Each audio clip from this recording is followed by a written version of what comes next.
Hello friends, welcome to the new video of React.js. So today we are going to solve one of the issue. You can see that the module not found error can't resolve this MO styles. Okay, so when you are trying to with the help of material table, so this data is not added. So in that note, what we have to do is we need to solve this issue module not for found this one. So what we need to do is we need to just install this module npm I mus styles. Okay, so this is the package that I have to use. This is mus styles whenever you're working with the material table.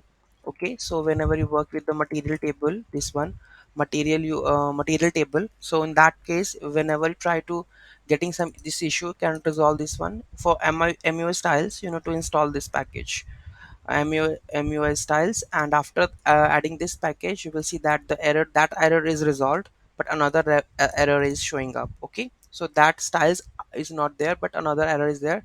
We will solve this error in the next video. Thank you so much for watching this video. Have a great day. Don't forget to like, share and comment on my video. Have a nice day.